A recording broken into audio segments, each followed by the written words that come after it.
এই বাটিটার এক বাটি ময়দা নিলাম। আমি আজকে তৈরি করে দেখাবো ক্রিম রোল। তো ক্রিম রোল কীভাবে মানে বাড়িতে তৈরি করা যায় খুব সহজে, সেটাই দেখাবো আপনাদেরকে। তো ময়দাগুলোকে চেলে নিতে হবে। এখন তেমনি বর্ষাকাল, প্রচণ্ড পোকা হয় ছোট ছোট। এই যে দেখুন, পোকা বেরোয়নি, কিন্তু এইরকম ময়দার একটু একটু ডালা আছে, ফেলে দেবো। সামান্য একটু নুন দেবো। আমি একটুখানি ঘি নিয়ে নিয়েছি। এবার আমি এটাকে মেখে নেব। এক চিমটি নিয়েছি খাবার সোডা।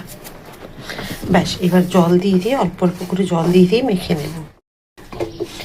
দেখুন এখন মাখা হয়ে গেছে। এটাকে আমি এখন ঢেকে রেখে দেবো অন্তত আধ ঘন্টার জন্য। এখানে আমি অল্প বাটার নিয়ে নিয়েছি। পরিমাণ যেহেতু কম করছি, আমি বাটারের পরিমাণটাও কম নিয়েছি। ধরে নিন 50 গ্রাম। আর এখানে দিয়ে দেবো আমি চিনির গুঁড়ো। এটা গুঁড়ো করেছি, চিনিগুলো ভেজা ভেজা ছিল বলে একটুখানি মানে হয়ে গেছে, ডালা ডালা মতো লাগছে। যাই হোক, আমি 3 চামচ নিয়ে নিলাম। এটা দিয়ে এটাকে এর সাথে মিশিয়ে নেব। তো এটাকে আমি একটা পাইপিং ব্যাগের মধ্যে ভরে নিই, তারপরে আপনাদের দেখাচ্ছি। এই যে দেখুন, ঢাকা খুলে নিয়েছি। এবার আমি এটাকে বেলে নেব। এই যে একটুখানি তেল নিয়ে নিলাম, আর এখানে আমি বেলে নেব।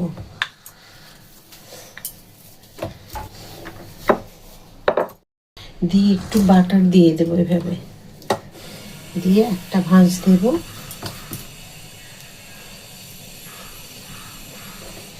আবার একটা ভাঁজ দিলাম।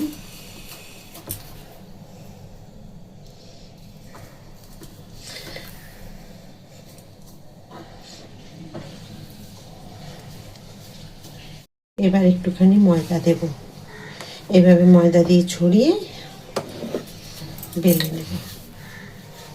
আবার দেখুন, বড় করে বেলে নিয়েছি। আবার বাটার দিয়ে দেব। এই যে দেখুন, বাটার রেখেছি, এই বাটার নিয়ে এভাবে মাখিয়ে দিচ্ছি। আবার একটু ভাঁজ করে দেবো, আবার এটা ভাঁজ করে দেবো, তারপর এটাকে দেব, দিয়ে এটাকে দেব।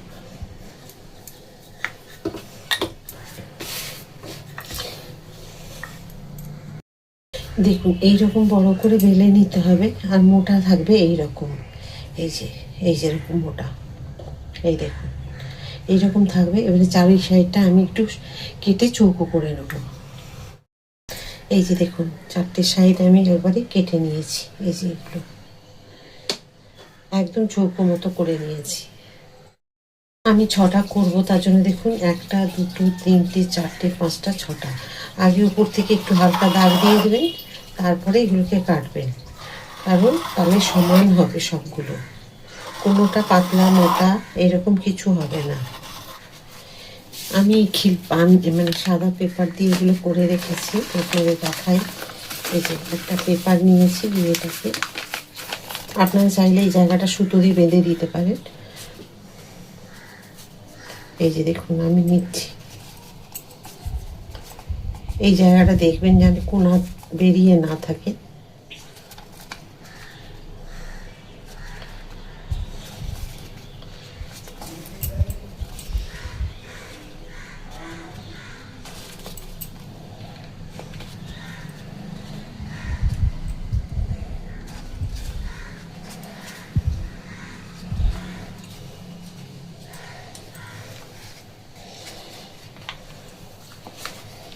এই যে দেখুন, এইটা এরকম হলো, আর এই জায়গাটা ঠিক এই শেপটা দিয়ে দেবেন। একটু জল দিয়ে এই যে একদম এরকম দেবেন, যাতে এই জায়গাটা একটুখানি বেশ গোল মতো হয়। আর এখানে শেপ দিয়ে দেবেন। এই দেখুন, এইরকম একটা ছিদ্রযুক্ত থালা নিয়েছি। আপনারা এমনি প্লেন থালা নিলেও হবে, স্টিলের। এর মধ্যে দেখুন একটুখানি আমি বাটার গুলিয়ে নিয়েছি, আপনারা তেল দিলেও হবে, কোনো অসুবিধে নেই। এবার এগুলোকে আমি সব সাজিয়ে নেব।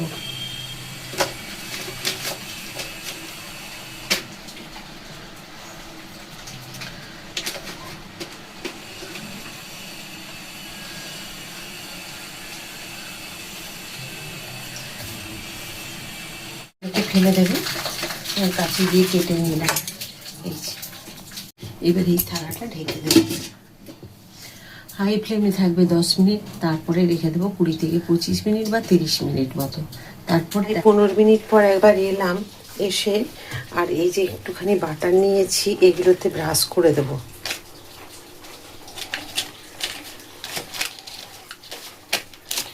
এই যে দেখুন, দিয়ে ঢাকা দিয়ে দেবো। এবার হয়ে গেলে আপনাদের দেখাবো। দেখুন কি সুন্দর হয়েছে এগুলো। আর এই যে এগুলো আমি এখন রেখে দেবো এইভাবে, আর গ্যাস বন্ধ করে দিলাম। এগুলো হয়ে পরে আপনাদেরকে দেখাবো কীরকম হয়েছে। তো এগুলো ঠান্ডা না হলে কিন্তু ক্রিমটা দেওয়া যাবে না, কারণ চিনি আছে তো, গরম অবস্থায় চিনিটা মানে যখনই আমি দেবো ওই ক্রিমটা যেটা তৈরি করেছি বাটার আর চিনি দিয়ে একদম গলে যাবে। তো সেই জন্য ঠান্ডা হয়ে যাক, তারপরে যখন দেবো আমি দেখাবো আপনাদের। এই যে দেখুন এগুলোকে আমি সব বের করে নিয়েছি, করার পরে দেখুন একটা ভেঙে আপনাদের দেখাচ্ছি।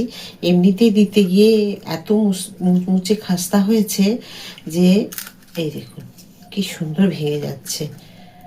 আপনারা এটা তেল দিয়েও ভাজতে পারেন, খুব সুন্দর হয়েছে দেখুন, এত সুন্দর হয়েছে মানে কি বলবো। আর ভেতর পর্যন্ত দেখুন আমি ক্রিমগুলোকে দিয়ে দিয়েছি। এটাও ভেঙে দেখালে দেখা যায়।